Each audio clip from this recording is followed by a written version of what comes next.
The life of man is nothing less than a constant struggle against existence, and that struggle carries with it the certainty of defeat. Those were the words of Arthur Schopenhauer, a philosopher who didn't flinch from the darker truths of life. Think about it. She smiled at your scars, not because she wished those wounds would heal, but because those scars proved you bled for her. All your life you were told that women desire strength. But here, the truth Schopenhauer saw clearly. What they crave most, isn't just strength that. Not strength that suffers on their behalf. He wrote, the fundamental fault in the character of women is that they have no sense of justice. Harsh words. But if we dig deeper, what he meant is this. Justice begins with gratitude for sacrifice. And to her, your sacrifice isn't a debt she owes you, it's simply the natural order of things. You weren't deceived by her malice, brother. You were deceived by your own illusions. You believed that if you loved her purely, if you suffered for her openly, you would earn her admiration. You thought your tears, your broken nights, your endless giving would somehow build a monument in her heart. But the reality is different.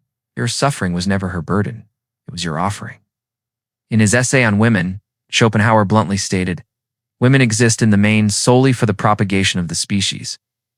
To modern ears, this sounds brutal, even cruel. But he wasn't condemning women.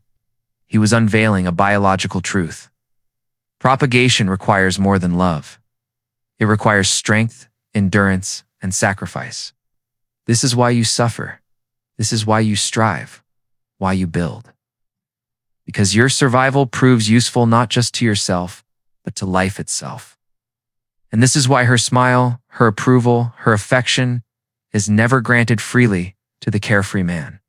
It is reserved only for the man who breaks himself, who bleeds silently under the weight of duty, who hides his pain behind an armor of resolve. She does not seek your endless victories. What she seeks is your ability to carry endless burdens without complaint. In the drama of biology, women evolve to admire not the man who is strong in peace, but the man who remains strong in pain. Schopenhauer, in his brutal clarity, warned us. Nature has made women short-sighted beyond immediate needs, he wrote. Nature has endowed woman for her protection and defense with the art of dissimulation. What does that mean? It means if she tests you with demands, with trials, with cold indifference, it is not malice. It is survival. In her world, only the man who endures earns his place. And in that process, she becomes both your mirror and your forge shaping you. Often unconsciously, into something stronger than you were before. But here's where the modern man stumbles. Raised on illusions of equality, sentimentality, and endless reassurance, he expects women to honor ease, simplicity, and vulnerability. He forgets that to the primal mind, vulnerability signals weakness, and weakness in nature demands rejection. The truth that Schopenhauer pointed toward was never that women are evil. It was that women are loyal to the harsh laws of nature. Far more loyal than men who wrap themselves in dreams of sentiment and comfort. When she loves with her whole being. But at the bottom, there is always something selfish. Not selfish in cruelty, but selfish in necessity. It's when you wonder why your endless kindness, your soft words, your sacrifices without pride were ignored. Remember this. It wasn't hatred that made her indifferent. It was instinct. Suffering without pride is invisible to her nature. The man who suffers and rages is still a slave to his pain. The man who suffers and understands that man is free. Schopenhauer taught that life itself is suffering, that our desires are little more than the strings pulling us back into pain. To expect a woman herself a child of nature, to transcend the forces that shaped her, is to misunderstand life itself. He wrote, "Woman is by nature meant to obey." This wasn't a call for domination, but a recognition of the natural tension between masculine creation and feminine selection. A man builds, a woman chooses. A man endures. A woman rewards the one who endures best. If anger stirs in your heart hearing these words, it is not because they are false. It is because they threaten the illusions you've been taught to cling to. You weren't born to be loved for your tenderness, your sweetness, your intentions. You were born to be tested by life, by fate, and yes, by her. When you pass these tests, not with bitterness, but with a knowing smile, you rise above the invisible game. Schopenhauer observed that women's intellect was tuned not to grand abstractions, but to immediate survival. To her, what matters most are the personal, the tangible, the pressing concerns of now. She doesn't plot your downfall. She simply lives on a different frequency, one where comfort is less important than security. That's why the man who stands unbroken in storms, the man who proves he can carry weight without collapsing, is the man who wins her loyalty, not pity, not applause for trying, only devotion to triumph. And triumph, brothers, is nothing but suffering refined into strength. The great mistake of modern men is that they chase sympathy where they should seek respect. They bear their wounds, hoping she'll heal them. But what awakens her instincts is not your cries, it's your scars worn with dignity. You are not called to hide your pain because pain is shameful. You are called to master it. Think back to the old stories. The heroes who captured the hearts of women weren't the gentlest or the most accommodating, were men who bore exile, who faced battle, humiliation, even death and, yet did not yield. Achilles wept, but he fought. Odysseus suffered, but he returned. These men knew the truth. Life's pain isn't a punishment. It's a forge for the soul. And in that forge, your suffering isn't a curse. It's the fire that tempers you. If she seems to desire your suffering, it's not because she hates you. It's because deep down, she longs to witness your ascension. To see a man rise, not untested, but unbroken. To suffer not in despair, but in dignity. The more you resist this truth, the more your suffering will feel meaningless. But once you embrace it once, you accept that struggle is not just inevitable, but essentially you will stop begging for approval. And you'll start commanding respect, because it is not hatred that women bring to the male spirit. It is a mirror one that shows whether you're ready to bear the crown of life. And that crown, brother, is never earned in comfort. It is earned in scars. She does not make you suffer to destroy you. She makes you suffer to reveal you. And when you finally understand this, you will stop fearing her nature. You will start blessing it. The wise man does not curse the storm. He builds a stronger ship. Schopenhauer's warnings were never meant to fuel hatred toward women. They were meant as a call to understanding, he wrote. To marry is to have one's rights and double one's duties. At first glance, that sounds cynical, but read it carefully, its preparation. What he meant is this: a man must not expect a woman to change her nature. Instead, he must change his expectations. He must fortify his character, discipline his emotions, and master his soul. If a woman finds power in your suffering, let it not be the suffering of a man broken by illusions. Let it be the suffering of a man who bears the heavy crown of life with dignity, without complaint. Because when you embrace your struggle, when you carry it without demanding pity, without begging for gratitude, you stop being a boy craving validation. You become a man who exists beyond validation. Our strength cannot be measured by the absence of pain. True strength is shown in your ability to remain steady in the presence of pain. So endure not for her gaze, not for her recognition, but for the reflection in your own eyes. Suffer not to win her love, but to sharpen your spirit against the inevitable hardships of existence. And if in doing so you earn her admiration, it will not be because you sought it. It will be because you transcended the need for it. Schopenhauer, bleak as he was, still believed life held moments of beauty within its cruelty. He didn't hate women, pitied men who misunderstood them. The man who misunderstands sees a woman as an obstacle, as an enemy to his peace. But the man who understands sees her as a force of nature. And what is a force of nature? It is neither good nor evil. It is a wind that dashes weak ships against the rocks. But that same wind carries strong ships into the vast unknown. And so, brothers, the lesson is clear. Build yourselves into ships strong enough to withstand the storm. You cannot beg the storm to soften. You cannot curse the waves into stillness. Nature does not bend to your comfort. The same way, you must not beg women to change their nature. The solution is not withdrawal, not resentment. The solution is sovereignty. Build your life first. Ground yourself in a purpose so deep that it cannot be shaken by anyone's approval or rejection. Cultivate strength so profound that whether she adores you or abandons you, your spirit remains unmoved. This is the foundation of freedom.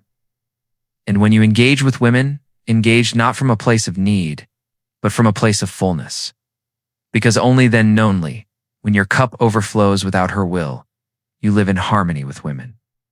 Not as a boy craving comfort, not as a cynic seeking vengeance, but as a man who knows love at its highest is not the escape from suffering, but the meeting of two warriors who have survived it. You were not born to be pitied. You were born to be revered, and reverence is only earned through fire. Schopenhauer showed the path. The rest you must walk, so stand tall, suffer well, and rise beyond the game. But maybe you're wondering, how do these ideas fit into the modern world? Isn't all of this just outdated philosophy? Here's the uncomfortable truth. The surface has changed, but the foundation has not. We live in an age of comfort, of convenience, of instant validation. But biology is older than civilization. Instincts don't vanish just because technology advances. The tests may look different now, but they're still there. A man today is not asked to fight lions, to lead armies, or to till soil under the scorching sun. Instead, he's tested in subtler ways through resilience and setbacks, discipline and habits, strength and purpose. Ow. Women still seek the same thing they always have. The man who endures. She may not phrase it that way. She may not even consciously know it. But her instincts remain. The carefree man who drifts without aim may amuse her, may charm her, but he will not hold her loyalty. The man who carries burdens, who bleeds without spectacle, who stays rooted when storms come, that is the man she admires, whether she admits it or not. And you, brother, must decide. Will you chase illusions of ease, or will you embrace the weight that forges men? Because here is the hidden gift of suffering. It transforms you. Every trial, every setback, every wound that does not break you becomes another layer of armor. And women, whether consciously or unconsciously, are drawn to the man whose armor tells the story of his battles. Not because she delights in your pain, but because your scars prove your strength. Remember, she is not the cause of your suffering. She is the witness, the mirror, the test. And if you pass the test, you rise. That's why the wise man does not resent her nature. He respects it. She was not designed to be your comfort. She was designed to refine you. That truth, once understood, frees you from resentment.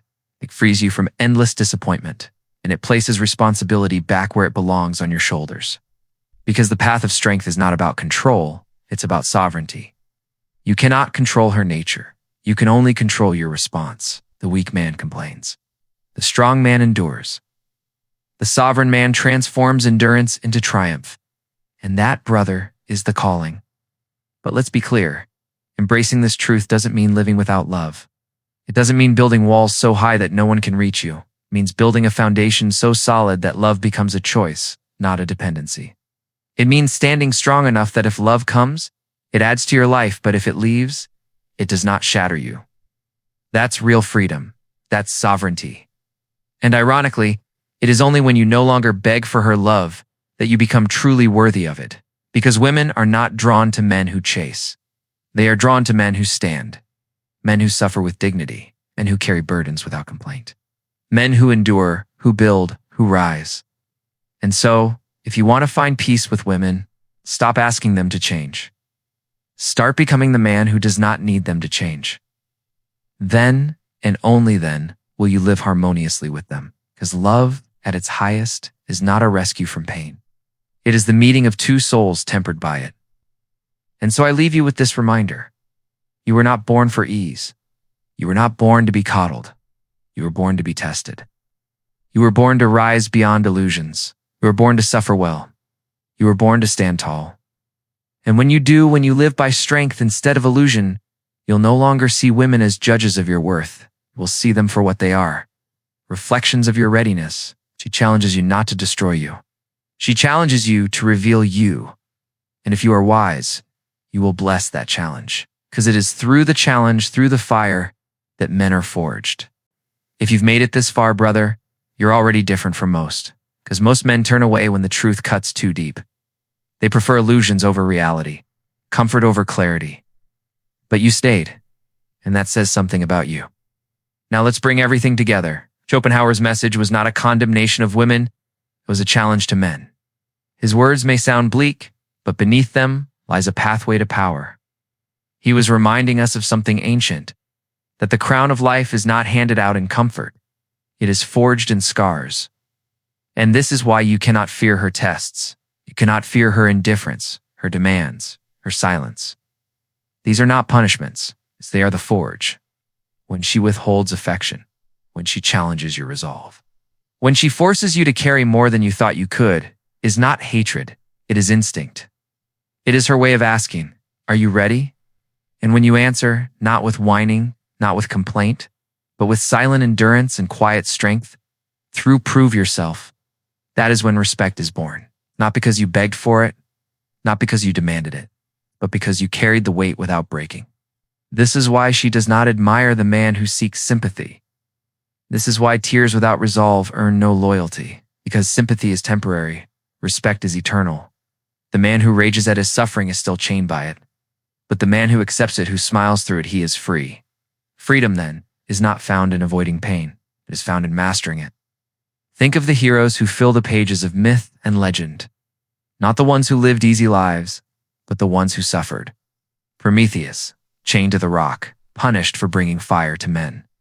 Hercules, enduring his 12 impossible labors. Odysseus, wandering for years, scarred but unbroken, finally finding his way home. These stories endure because they speak to the truth. Suffering is not an accident. It is the path. And if women throughout history were drawn to such men, it was not because they delighted in their misery. It was because their misery revealed their greatness.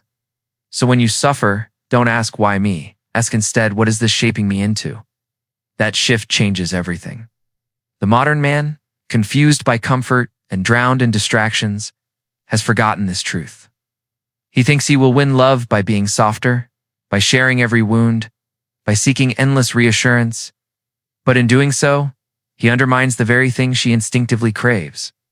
Because she does not want a man who hides from storms. She wants the man who walks into them, unshaken. And you must understand, she is not plotting this consciously. She does not sit and scheme thinking of how to test you. No, it's deeper than thought. It's instinct. It's nature. Nature doesn't care about your feelings. Nature cares about survival. Its fable favors the man who endures. So here's the lesson, simple but hard. Stop begging for comfort. Stop asking for softness. Stop resenting her tests. Instead, build yourself, forge yourself, stand firm in who you are. Because the truth is this, she cannot destroy you if you refuse to be destroyed. She can test you, she can challenge you, she can push you to your limits. But if you remain unmoved, you remain sovereign, then you transform those tests into fuel, and she will see it. She will feel it, and she will respect it. Because in her world and her instincts, the man who suffers well is the man who survives. But there's another layer to this. It's not enough just to endure. You must endure with dignity. Any man can be broken by pain. Any man can collapse under the weight of life. What sets the true man apart is how he carries that pain. Do you whine? Do you complain? Do you seek pity? Then your suffering weakens you. Or do you bear it with quiet strength, with a steady gaze, with the resolve that says, I will not be moved? Then your suffering elevates you. This is the difference between weakness and greatness. Weakness suffers and crumbles. Greatness suffers and rises. Now, let's return to where we began with scars. Your scars are not shame. They are proof. They are proof that you entered the fire and came out alive. And when she sees those scars, she does not smile because she wanted you to hurt. She smiles because your scars prove you were strong enough to bleed and still stand. That is the essence of masculine worth. Not perfection, not comfort, but scars carried with dignity. So stop hiding your pain. Stop running from it. Instead, master it, refine it, transform it. Because in the end, your suffering is not a curse. It is your crown. Brothers, understand this. You were not born to be comforted. You were born to be tested. You were not born to be pitied. You were born to be revered. And reverence comes only through fire. This is why Schopenhauer's philosophy still matters today. Not because he hated life, but because he stripped away the illusions that make men weak. He saw clearly what many refuse to see, that women are not the source of your suffering. They are the mirror that reflects whether you are strong enough to bear it. And once you accept this, you stop fighting your nature. You start embracing it, because the wise man does not curse the fire. He becomes fireproof. So what now? What do you do with this truth? You build yourself. You ground yourself in purpose deeper than her approval. You cultivate strength that does not collapse when love is withdrawn. You embrace sovereignty so profound that whether she stays or leaves, your spirit remains unshaken. That is the foundation. That is the path. And when you live this way, love ceases to be a game of survival. It becomes something higher. Not the clinging of the weak, but the meeting of the strong. Not the escape from suffering, but the sharing of it. It's not dependency, but reverence. And so, brothers, the choice is yours.